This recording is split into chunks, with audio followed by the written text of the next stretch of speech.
repository, and we are working on Django projects repository. So basically we were working on a calculator app. So this was the layout of our app. So this was responsive. You can press Ctrl Shift I, or you can simply right click and click inspect. So this is the responsive nature of our app. So basically we can type anything 2 plus 3 and we are going to reset. So this, we are able to implement this functionality. The next part we are going to do, basically we are going to add instructions block as well as define a form submission URL to the page, and then we will build a backend logic with exception handling as well. Okay, so let's get started with this tutorial. So basically what we can do, so this we can define a list li class is equal to nav item. Okay, then same way a anchor tag which is represented by a nav link. Good. And href is equal to hash instructions. Okay, and instructions. Yeah, good. So this works fine. So we can we can move to the page and see this. Okay, yes, we can see here instruction has come, but as soon as click, because I have not defined the instructions ID, so what we can do, we can move to this and we can see this row which represents the about block. So I'll copy this row, Control C, and then I'll press Control V. So I'll do this as instructions. Okay, good. And I have to define an instruction ID here as well, because hash instructions. Yeah, good. So I have defined the hash instructions. So I can so we can define some instructions. So how we can define them, what we can do, we can move to Bootstrap and use list group. So in this way we can learn a new thing also. This is a list group which also has list group item in it. So here are many, you can choose any style of you. So I'll use this one.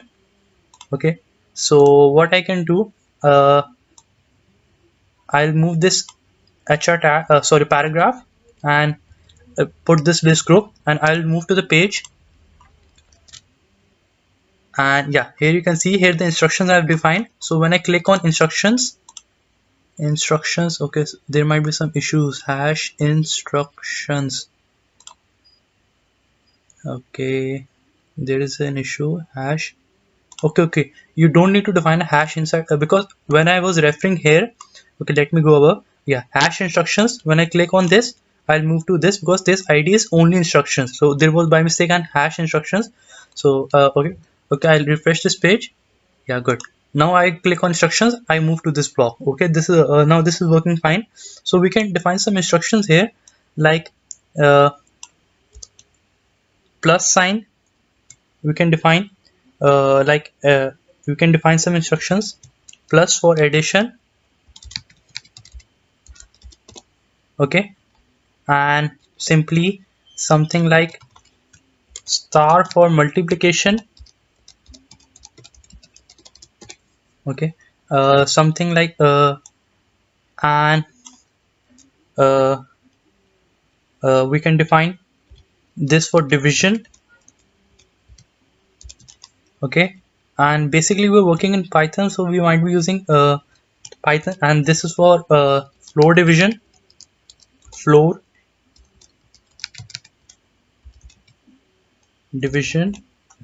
Yeah, and we can try also like this for minus. Okay,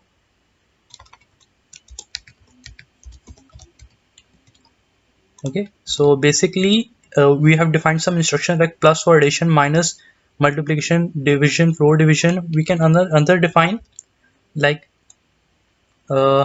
something like this also. Parenthesis also we can define. Okay, we can define, or we can define as brackets. Okay, or we can simply type parenthesis. I think parenthesis. Okay, So basically parentheses are used to define a priority, like if you want to evaluate first that parenthesis then next. So we would move to the page and I'll refresh this page. Okay, so this looks good. Plus for addition, minus, multiplication, division, floor division, and parenthesis. Okay, so this looks fine. So what we can do for define, we can define a new URL here. So we'll try now, we'll move to some backend part. So I'll move to urls.py file. So I'll define a path is equal to submit query, okay, and views dot submit query, and I'll give this a name as equal to submit query. Okay, so I'll define some single quotes here, submit query. Okay, now this is fine. Now I'm referring to submit query in views folder, so I'll go to views. So this is throwing me an error because since I have not defined a view submit query in my views. So define submit query. Okay, and I'll take a request as a parameter, and what I can do till now I will define pass statement here. Okay, so this looks fine. And now in my HTML page, I would move to my HTML page, and what I can do, I have an action here. Yes, percent URL is equal to submit query. Yes, this looks fine. Okay, so this looks fine. Yeah, this is submit query, fine. Now I would move to my submit query block, use.submit query. Yes, okay, and I'll return what I can do. I'll take q as a parameter, and request dot get query, because I would show one thing, that inside my form I can move to the form. Yeah, here you can see that input type is equal to text form control, and here the name is query. So you should have the same name for the get parameter as well. So in my views.py file, that's why I'm type request dot query, because this refers to the same name in the form we were referring to. So what we can do, so I will return an HTTP response of q. Okay, so this should work fine. Now I'll move to the page and I'll refresh this. Okay, this is still now fine. 2 plus 3 star 5. So I should submit this. Yeah, now this is working fine. Here you can see that I went to the route as so I'll quickly give a overview of this, what I did. So here you can see that first I defined inside my navbar, I gave hash instructions and defined an instructions block.